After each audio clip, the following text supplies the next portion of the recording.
You know when you go to places that you know have been set in films and you're like, okay, sure, I can see how they might have like pointed the camera in that direction. But this was like immersive, like the whole place is like a film setting. It was incredible. It really was like being in Game of Thrones or something. I love. That's so cool. That really is really, really cool. It's somewhere that I've known quite a few people go recently. I'm not sure if they've just made flights like way cheaper or they've just like upped the marketing budget for Malta or something. Yeah. Or maybe it's because it's like from the UK at least, not a very long flight. Like a friend of mine's been to 2 weddings there. If you don't mind like heat, it would be a beautiful place to have a wedding because it's just so like sandstony and old, and yeah, it was just really, really cool, pretty unique. And then we also went to Crete, which was wonderful. And you've just had a bunch of visitors, right? You had a string of people staying with you. Is that like June, July? Yes, maybe? She looks so vague. Oh. You were talking about all these people coming to stay with you. You're looking at your calendar. I am looking at my calendar. We had loads, and I'm like, when do we have people to stay? So, hang on, I'm clicking back through my diary.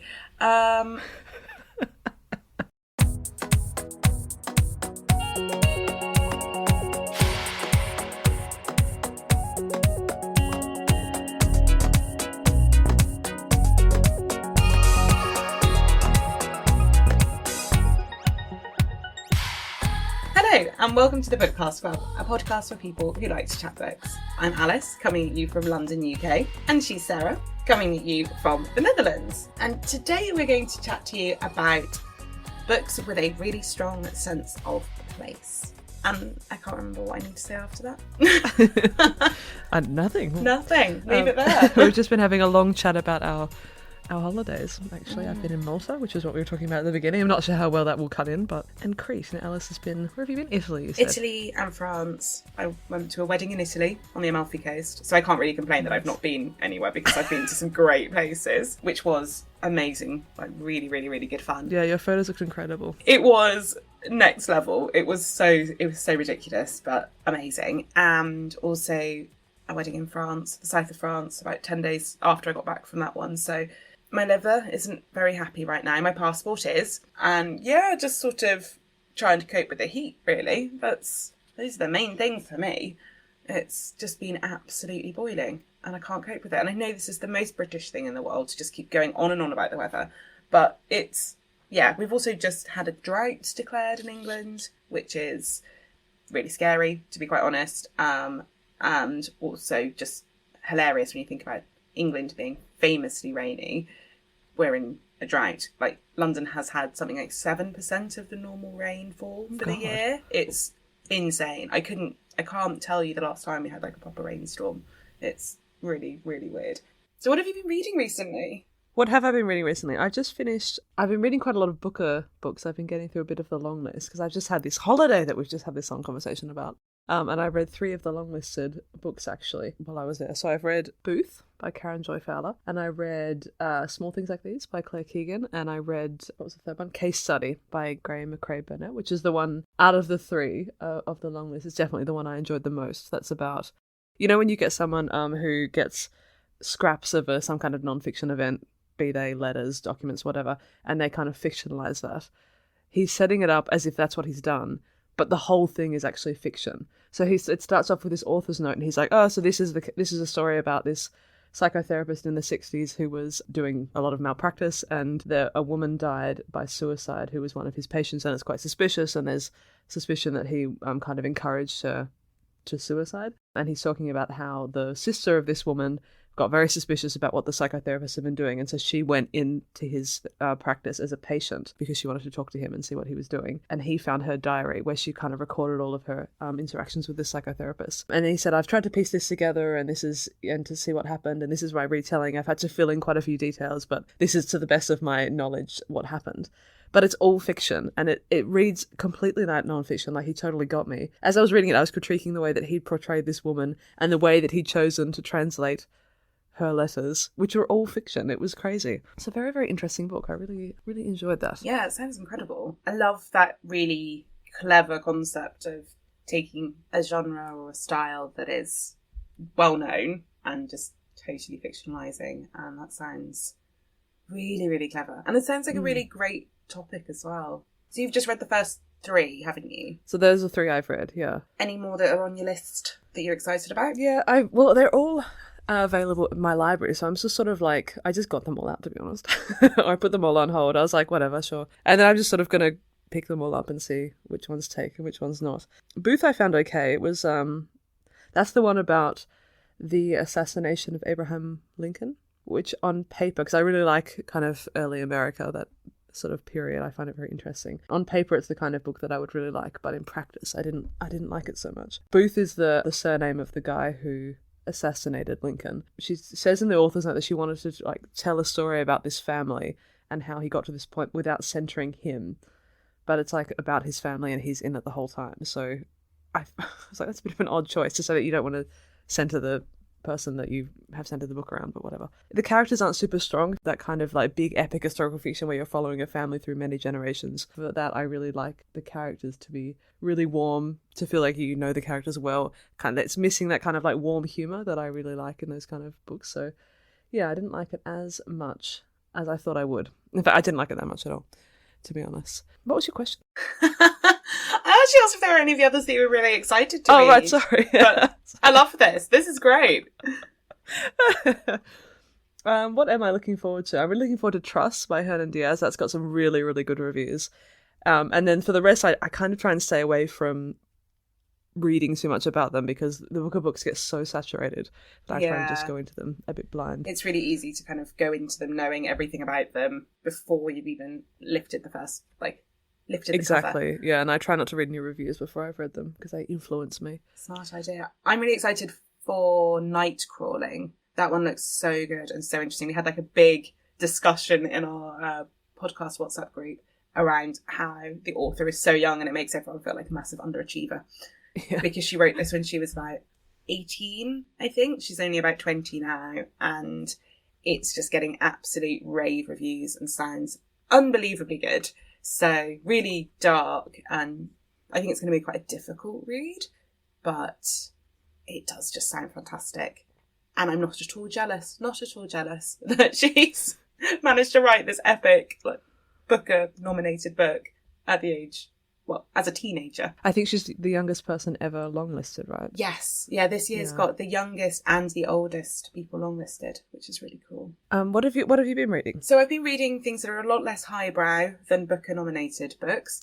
So one of the books I read when I was on holiday, because I forgot to take the book I was reading away with me, I kind of got to the airport and was like, I don't have a book with me. I'm going to have to go straight into Waterstones. Oh no, what a hardship. I think that's exciting though, to like go with nothing and then find a book and read it. True, but I will say I do find airport bookshops to quite often be just jam-packed with sort of blockbuster thrillers and that's true. Not necessarily my kind of books a lot of the time. It's like the subtle art of not giving a fuck. Exactly.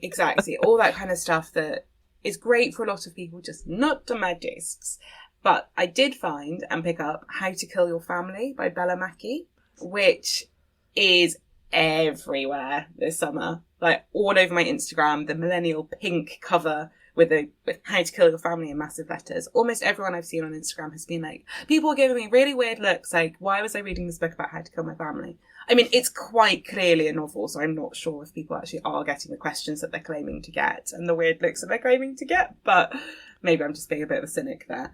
I quite liked it. It's really it's a really good summer read. It's very pacey, bit repetitive. So in terms of concept, the story is about Grace, who is, for various reasons that if I go into too much detail about, will spoil the whole book, but for various reasons it has got a list of people she wants to murder and is making her way through that list. And it's very clever, it's very pacey. I found bits of it a little bit repetitive in that so the book opens with her in prison and it kind of cycles through a chapter format, which is a snippet of her life in prison, some background to one of the murder actually happening, and then we're back to her life in prison. It's a very cyclical kind of story, and it goes through this a number of times. But I think it's not a long book, but I do think it probably would have benefited from a slightly heavier edit. It's got some real superfluous stuff in it that I was just like, this isn't getting us anywhere, and it's not giving any kind of additional context or background or depth to the story. But that just might be the fact that I liked it but didn't love it, that I was thinking that if somebody loved this book, they probably would really like all that superfluous detail. And I think one of the interesting things is that, like, in some of the reviews at the beginning of the book, there are people comparing Grace to, like, Patrick Bateman or Tom Ripley, or kind of some of these real sort of psychopaths from classic literature. And I don't think that she's anywhere near as good an anti-hero as either of those. She's actually, I felt quite neutral about her. She's very spoiled. She's very self-centered. And I wasn't sure that she actually felt very well developed in some ways. Like, her motivations were clear, but also it's a bit of a leap as to how somebody could go from some of her experiences to what she did. And I couldn't necessarily put that together, if that makes sense. There were also just issues for me, like how she seemed to have limitless funds and limitless annual leave from her job, which just didn't make any sense to me. And I also, my friend Becca was like, this is the weirdest thing that you've pulled out, that this is your big problem with the book. Her mother is French, and I just don't think a French woman would call her daughter Grace, because when you say it in French, it's pronounced really differently and it's quite a harsh name. And I just didn't think it's a very French name at all. And it just really struck me. And I was like, I don't understand why her name is Grace, and it makes no sense. But that might just be me. That's funny. It doesn't seem to have that same sinister undertone. It makes me think of that character in Game of Thrones. I've forgotten her name, but the one who has that kill list that she says every night, and she like recites them. Doesn't seem to have that same like sinister undertone that I would want in a book like that. Definitely not. Definitely not. It's definitely more of a romp than a sinister, challenging book. Also, there's a bit of a twist in the book, which I just didn't like, and it really put me off the whole book. As I was going through it, I was thinking, oh yeah, this is probably like a 4-star from me. Obviously there's various issues, but I really like it. Good beach read. And then this twist happened and I was like, straight down to 3 stars. The twist did absolutely nothing for me. Yeah, I struggled a bit with it, but it's a really good summer read. It's a really, really good, easy race through it, pick it up, put it down. I think I can see why it's on everybody's like summer reads list this year. But would I look to pick up another novel by Bella Mackie? Maybe not, but worth reading. Worth keeping an eye out for. I'm not reading anything right now because I just finished Chrysta Bilton's Normal Family with the subtitle On Truth, Love and How I Met My 35 Siblings. And I don't know if you've heard anything about this book. No, never. So it's really cool. It's a really interesting non-fiction. So I've just listened to it as an audiobook, which, keeping up with my New Year's resolutions, by the way, more audiobooks, more non-fiction. And it works really well as an audiobook because she reads it herself, which I think always adds a great deal. So it's a story of Chrysta and her experiences growing up as the child of a gay mother who in the 80s decided she wanted to be a mother on her own, and therefore approached a sperm donor in a hairdresser's. This is not a spoiler by any means. This is in a lot of the blurbs. She approached this man in the hairdresser's, and it's the experiences of what happened, the conception, all the way through Chrysta's childhood, young adulthood, pretty much up to the current day. One of the key things about this is that Chrysta's mother asked her father not to be a sperm donor for anybody else.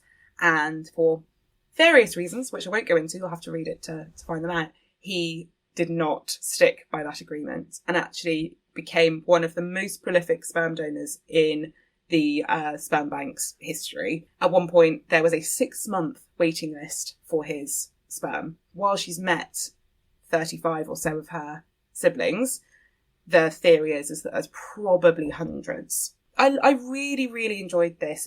It's a real kind of autobiography, really, of just her childhood growing up with her single mother and her younger sister, and everything oscillates wildly between, they had times of great wealth and great success and times of having literally nothing, and this was a pattern that was repeating throughout their lives. They grew up in LA, so there's some amazing kind of stories about some of the people they came across and some of the people that her mother kind of was involved with. I would have liked a bit more depth on this sounds really weird, but on like the history of sperm donation and how this worked and how this became much more of an accepted thing. You know, as far as I'm aware, I don't know anyone personally who's gone down that route, but it's something that people do as quite a standard thing these days. But back in the 80s was a really unusual path to take, and particularly as a single gay woman, that's a real challenge in the 80s in a way that it's maybe not quite such a challenge now.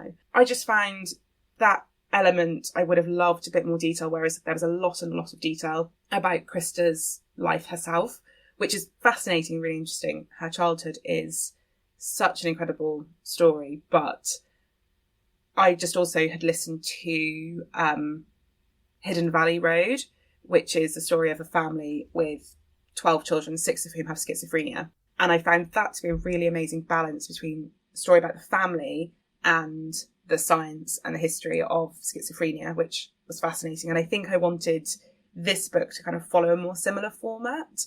And it didn't, which was just a little bit lacking for me. But actually, I can see why somebody wouldn't want all of that detail that I was looking for and would just find this book absolutely fascinating.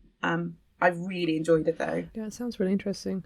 Did it say anything about why this donor was such a sought after person? It does, yeah. So he was tall, blonde, blue-eyed, but also talked a lot about spirituality and music and arts in his sort of biography. Whereas apparently at the time, lots of the people who were kind of giving sperm donations were doing this more almost more like a scientific experiment. So they say that he was flicking through the brochure of all the other men that had done this to get some inspiration of what to write in his little biography, and realised that most of them were doctors in particular. They were medical students or doctors who were thinking, this is an important thing that I'm doing to sort of further science and kind of help people in a way that I want to help people as a doctor. And because he had his physical traits, which, you know, over 6 foot, fair hair, tan skin, that kind of very classic all-American kind of look, and also talked about stuff that wasn't just like science, that made people think, oh, I'd love my child to have some of these traits, which is really interesting. I would love to know how much these days you get to, what the selection process is these days. I don't know about sperm donation, but with adoption, that's certainly changed a lot in the last 50 years. One of my uncles was adopted, and the way that they did it was like, you basically like went to the place and chose a child in a very kind of odd way that you definitely can't do now. So yeah, I'd be very interested to know what it's like these days. I do know a few people that have had childs via donation, but I don't know have had childs. I was thinking about some interesting choice of language. You know what I mean? Yeah. But yeah, I have no idea how much choice you kind of get. I know that there's like a basic health check that the donors go through. Yeah, well, and that's one of the things that comes up in the book, is that some of that was not done back in the 80s and 90s. So there's some really interesting themes around mental health, which, as I say, tied actually really interestingly for me with Hidden Valley Road. But it's a really, really good book. It's really, really interesting. As I say, that was just one element that was missing for me, but I think that's a personal choice. I can see why this is really popular. Chrysta is a writer anyway. That's her background. Her husband is also a journalist for Vanity Fair, I think. It's sharp, it's well edited, it's well written. And as I say, she reads it herself. So the emotion is very there in the book, and the emphasis is in the right place, because I definitely find with some audiobooks that when somebody else is reading it, they put emphasis on whatever they think is appropriate. Whereas if it's read by the author, it's actually just as they intended. And that's really, really cool. I really like that. Yeah, nice. So you recommend the audio? I do. I really do. Cool. Yeah, I might check that out. It sounds really interesting. What about you? Are you reading anything currently? I am, yeah. I just picked up yesterday, actually, These Ghosts Are Family by Maisy, which I'm reading for my book club, actually. It's my book club book for August. So it's set in America, but it's about a man who is Jamaican, and he's quite old at the beginning of the book. He's actually, I think he's like 88. He's close to death. And you find out in the first chapter that he is someone who is living under a false name, and then it tells you what happened. And what happened is that when he was young, he and with one other Jamaican guy were working on a ship together in the US, and they were the only people who weren't white on the whole ship. And the other guy died in a horrible accident, and because of racism, they thought that he had died. They got confused between the two of them, and the other guy had a much better life than he did. He had a wife that he didn't like, a child that he wasn't really interested in supporting, so he took the opportunity to take on this guy's identity. and he gets declared as dead. Wow, that's so cool. Yeah, it's very, what's that Daphne du Maurier book? The Scapegoat? It's very like that. And so it opens with this. This is not a spoiler. It starts off like this. And then he's now at the end of his life, and he's sort of thinking about how that was not probably the best thing to do. And he just sort of abandoned this woman and his daughter. And he's preparing to tell his family, the daughter from his sort of previous life, he has got her to come and see him under like some kind of false pretense because she's a carer, I think.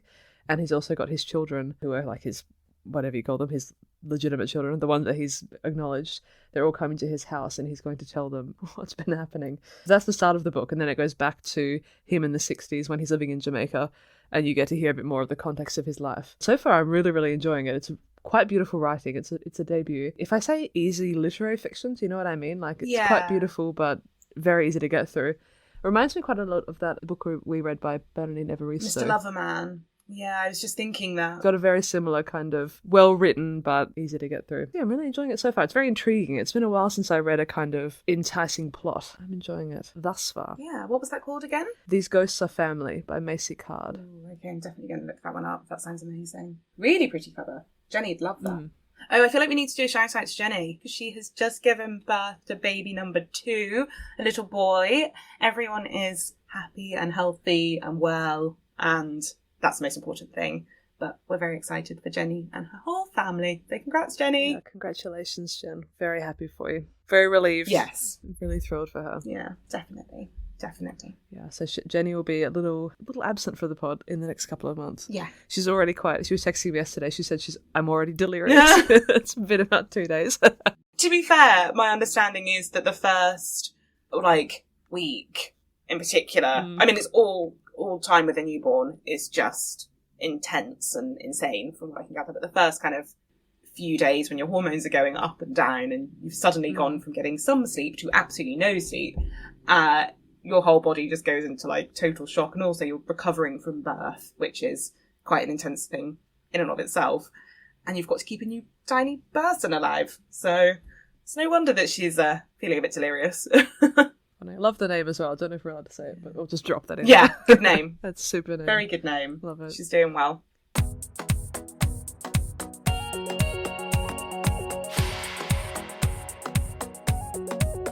We just want to take a break to let you know about the ways that you can support the podcast. A really effective and free way of showing your support is by rating and reviewing us on iTunes or Spotify or wherever you listen to your podcasts. There is a link in the show notes that will take you straight to the Apple Podcast page. You can also share our posts on social media. We are at Bookcast Club on both Instagram and Twitter. We also write a monthly newsletter, which you can sign up to on our website, which is www.bookcastclub.com. If you want to support the podcast financially, we do have a Patreon account. You can sign up for as little as $2 a month, and then we have a couple of tiers from there.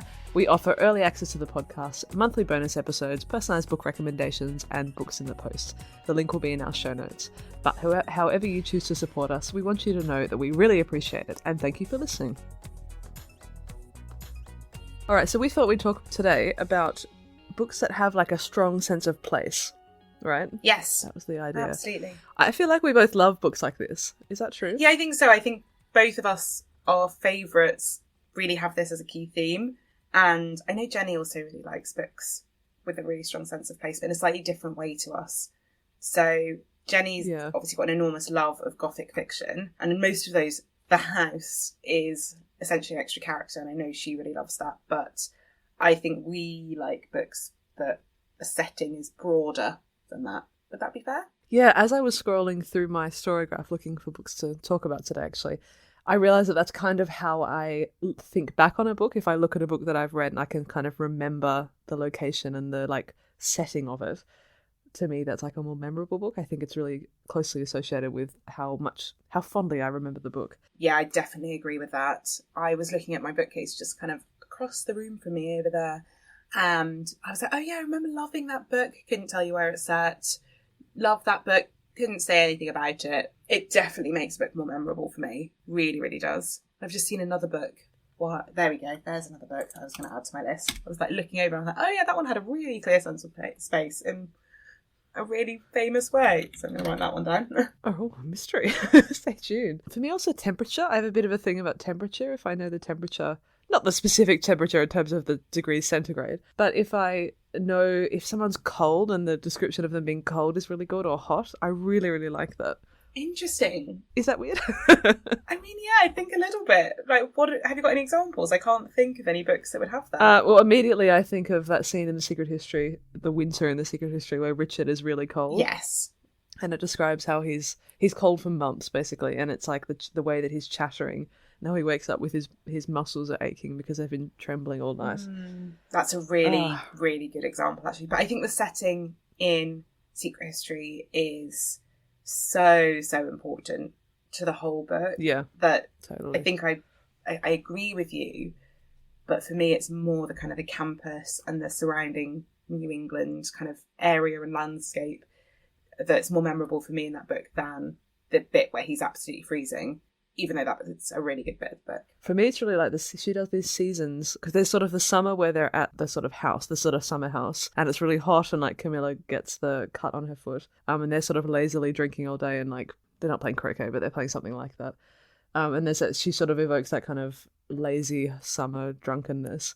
And then there's sort of the autumn where they're like walking around and driving and they go to like estate sales. And then there's the winter. For me, there's something about the way she does seasons is just incredible. Yeah, I think you're definitely right. I think the setting there, though, helps that because New England has such clear seasons. And this is a really interesting point because Richard grew up in LA, I think, or California, where the seasons are much less distinct. And I think that's possibly part of it, of him feeling like an outsider almost because he's not used to these kind of real seasons and big differences between how it feels in the summer and how it feels in the winter and how the year kind of fades through, perhaps. I actually have as top of my list all Donna Tartt books. So yeah, there's The Secret History, of course, which is both of our favourite books. Both of our whatever, you know what I'm saying. We both like that book. Like it a lot. Yeah, we do. And I think the Goldfinch as well also has a really strong sense of place, especially, well, all parts of it actually. But I mean, I know Amsterdam, I guess, but especially the scenes where he's in Amsterdam, I find those to be, really strong. See, interestingly, where I was going to say the scenes in Vegas are really, really strong. And I love how that whole section just stretches out in this really languid, long, slow way that really reflects the days that they were having there, just lying by the pool, this empty pool, if memory serves. Yeah, exactly. And just baking in the extreme desert heat there versus, then going to New York and Amsterdam where it's absolutely freezing in comparison. And the way she describes the emptiness of those new subdivisions in Nevada, they are, right? Yeah, Las Vegas. Oh, it's just incredible. You can like hear it. And then The Little Friend as well. Have you read The Little Friend? I've actually not. No, it's been on my list for a while, but I've just never got around to picking it up. So that's set in, I can't remember which state it's set in, but it's in the South and it's hot.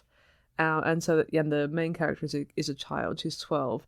And so she and her best friend, they kind of do like these long afternoons. They have this, what's it called? That thing that kids have that they pull. Oh my God, what is it called? It's like a little trailer thing that they can pull, like 4 wheels. Yeah, like the little red kind of trailer truck.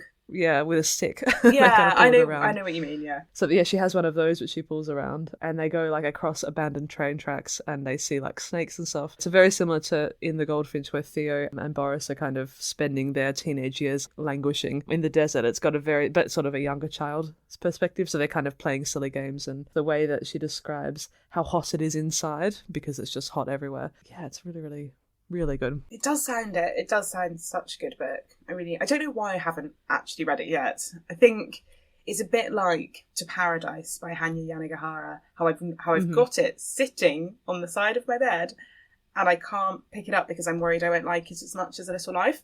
So I think I feel a bit like this with The Little Friend, that I'm worried I won't like it as much as her other books. It's very different to her other books. I feel like every time she writes a novel, she kind of pushes in a completely different direction. So it's very, very different from The Secret History. It's just sort of this long, languid plot. In The Secret History she writes, which is her first novel, it's quite tight and it's quite plot driven actually, even though it's so character heavy. And then in The Little Friend, she kind of goes completely the opposite direction where it's this long, slow plot with basically no resolution. And then in The Goldfinch, she kind of pulls that back again, and it's kind of also long and slow, but it's a little bit tighter. So I feel like she kind of, in The Little Friend, she sort of pushed how much she could do that kind of long character exploration as much as she could, if you know what I mean. So I think it's a good one to read, like as a fan of hers. It's just cool to read, to see this kind of, I just felt like she was trying to push it a bit to see how much she could stretch out describing a single scene or a single afternoon. That's so cool. So yeah, I love it. And it's about, so I don't know if you know the plot. It's about a family whose child died by mysterious circumstances. And so the younger sister of this boy, she's trying to figure out what happened. So she's kind of this weird kid detective, but obviously she's like 10 or something. So she can't do anything. So you just sort of get this child's perspective trying to figure out what happened to her brother. But through her eyes, you get to see just how broken this family is. But that she doesn't really understand as a child, like why her mother is so absent. Like, for example, the mother never feeds them. And it doesn't even occur to her to feed her children because she's just completely saturated with grief. Like she cannot function. But you don't really see this directly because Harriet, the main character, just kind of says these things, and you kind of have to read between the lines with just how shattered the family is.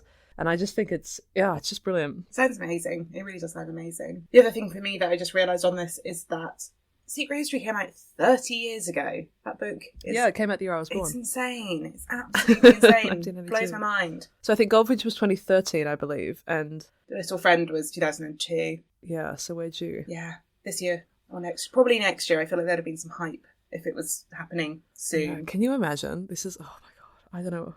Come on, Donna Tartt. I think I'd probably literally take the day off work to read. It's a fair point. It's a very fair point. It's a good idea. Yeah, I don't know what I'd do with myself. I'd also be so nervous to read it. Oh my God. But on a similar note, the other one that I read recently that I loved was If We Were Villains, which had a very similar campus kind of New England campus kind of vibe and setting, and that was amazingly described. Like, I thought that was absolutely incredible, and how they talk about doing these Shakespearean reenactments or these performances, of these plays. And the one that really stands out to my mind is using the lake on the campus in Macbeth, and how the witches they emerge from the lake, and the lake actually forms like a really key space within the book. Lots of stuff goes down there, and it's amazingly described, and it is very similar to The Secret History. In the climate is very similar, so the seasons is described really well, and the trees turning and how this space fits together it really sang in my mind. I could really vividly imagine where this was and how this all worked. But yeah, love a campus novel. I know we've talked about this a lot before, but I love a campus novel. Yeah, I found the dialogue really annoying in If We Were Villains, but I'm glad you liked it. Something about it irritated me. Really? Was it the fact they just talked in Shakespearean quotes a lot? Because I thought that was really funny. I think I found it pretentious in a way that... Because, pretentious writing is funny. Because Donna, The Secret History is also pretentious. I can't be like, oh, I don't like it when they're pretentious. It's a very pretentious novel. But something about it, I just found it too laboured or something. I don't know. I think probably any book that presents itself to me as being something like The Secret History is in a bad position, right? So... I wish people wouldn't say that, actually, because there's a couple of books that I've read that have been in reviews, people say that, and then I read it thinking of The Secret History, and then I don't like it. Yeah, I think that's really fair. I was probably just being bitter. Fair enough. I loved it. I thought it was great. But... Who's your next one? Next on my list is, I was thinking about fantasy as a broad genre, and obviously world building in fantasy is such an important thing that gives such a good sense of place. So, not that we tend to talk about these very often on the podcast, but the Harry Potter books really do have such an amazing sense of place, and Hogwarts in particular and how it's described. I just reread the first Harry Potter book because I was at my mum's, and again, I'd somehow forgotten to take a book with me. Not quite sure how this keeps happening. It's very weird and annoying, but I had that one at home at my mum's, so it's like, I'll just read it. Because I can read this in the 2 days I'm here.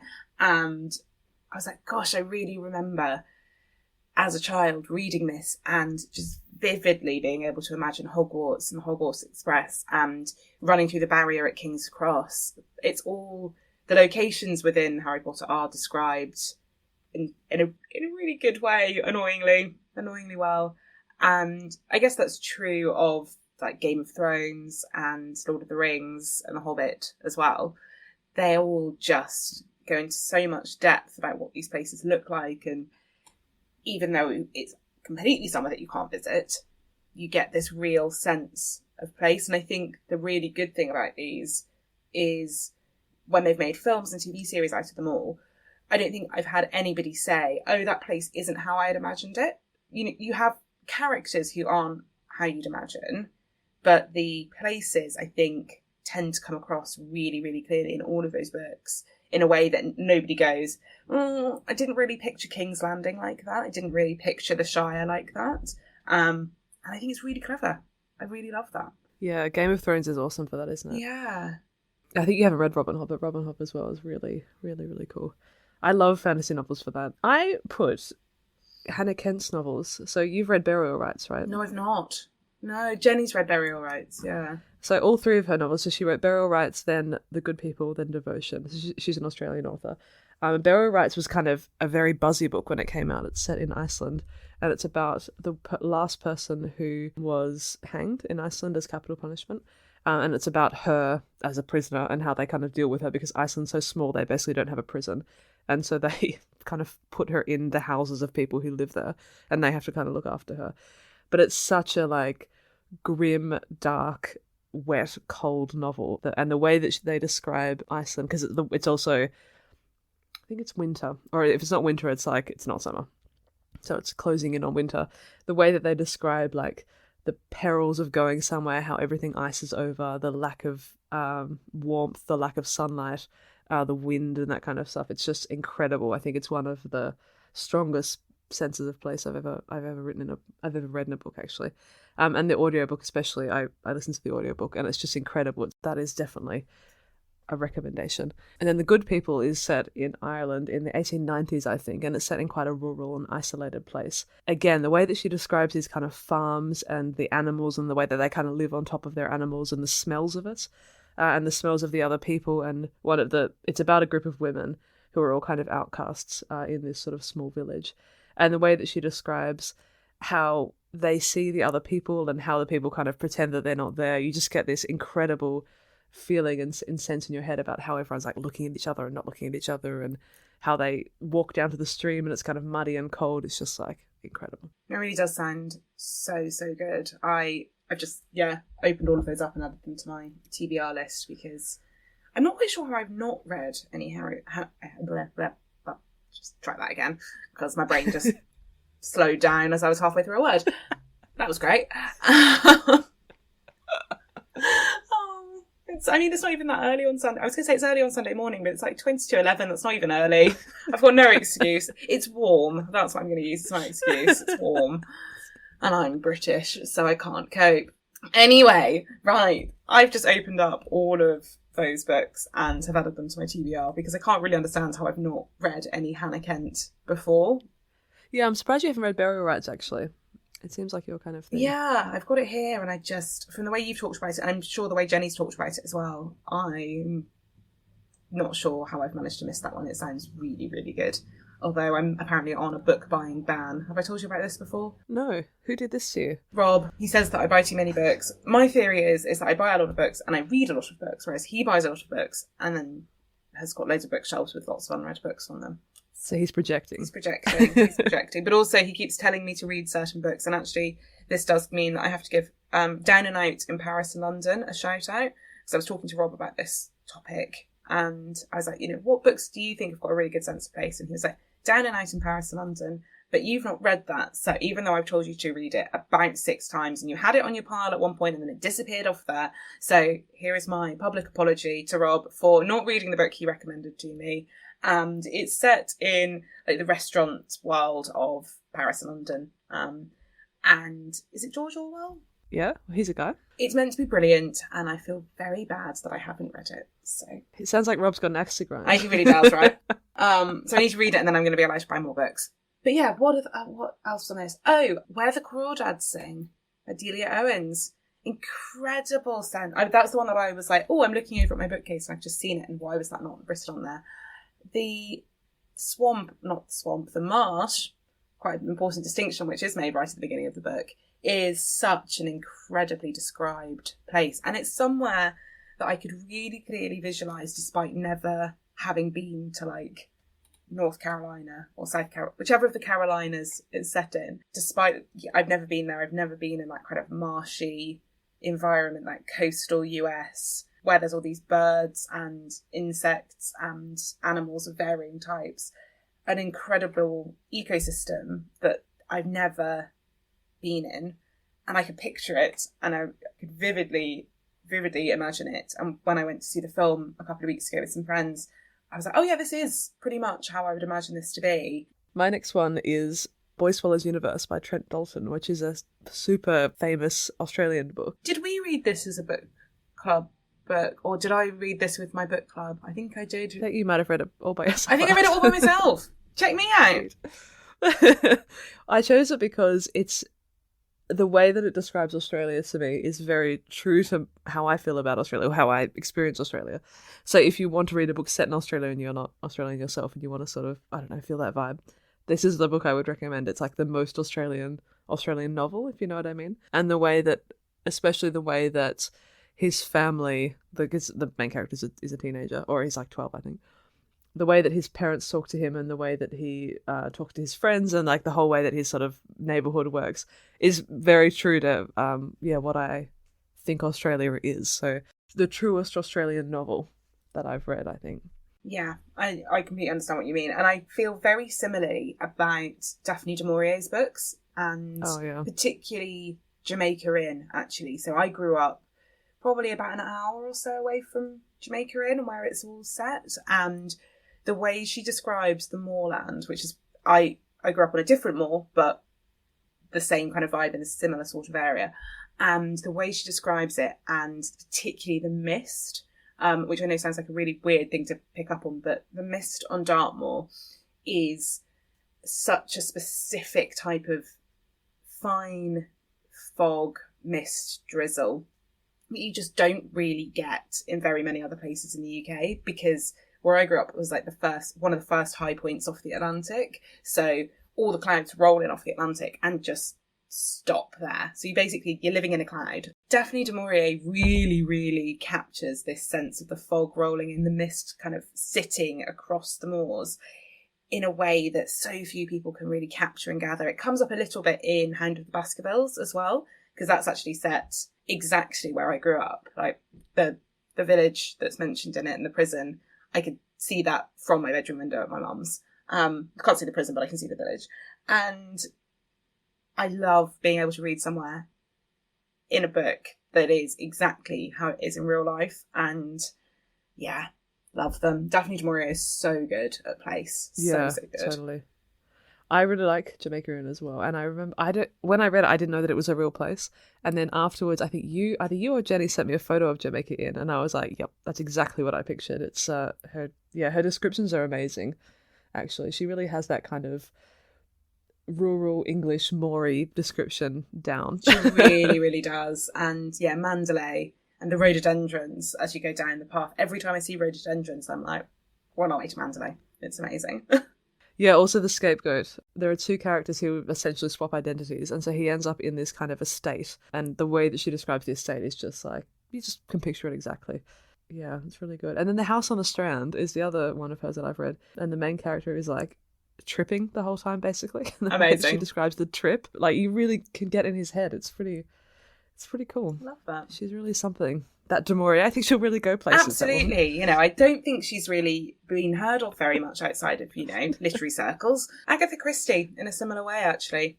Oh, yeah. Really great, particularly books like Death on the Nile and Murder on the Orient Express, where it's such... And Then There Were None as well. It's such an enclosed space, and the whole thing happens, in a train carriage, on a steamship, in a house on a tiny island off the coast of Devon, and they're all amazingly well described, and you really do feel like you're in these slightly claustrophobic, very specific settings in a quite similar way, I think, to Daphne du Maurier, but it works really, really well, obviously, in a murder mystery.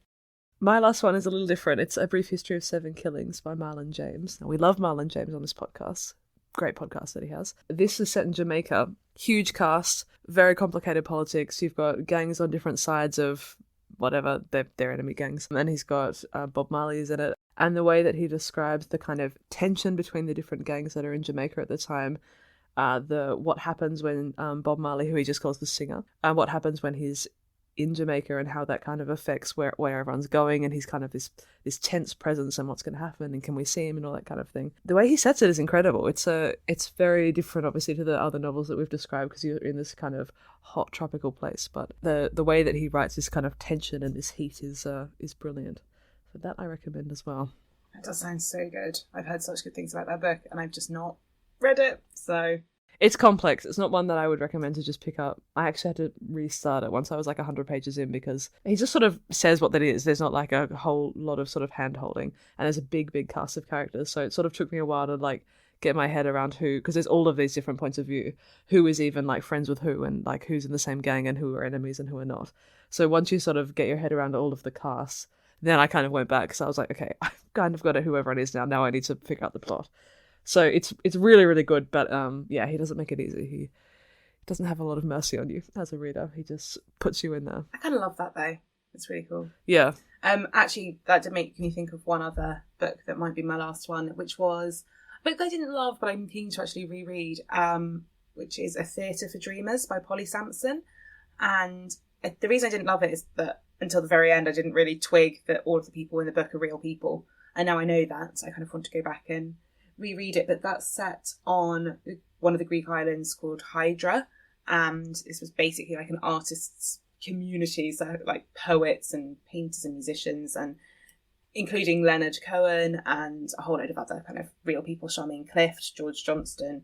A young girl goes to this island with her brother because they've heard amazing things about what it's like there, and I think like a friend of their mother's has a house there and is like, yeah, cool, just come and spend some time. And it's an amazing description of what it's like living on this island, and the steps going up kind of the cliffs through kind of the village up into the top, and the places that they sort of hang out in each individual person's house. And it really, really does describe it so incredibly well that you really could imagine what it's like being there. Now, this is, I think, easier when it's a real place and a real island where there's lots of pictures of how these people lived, and you could even go there now, and because it's Greek, it hasn't changed in hundreds and hundreds of years.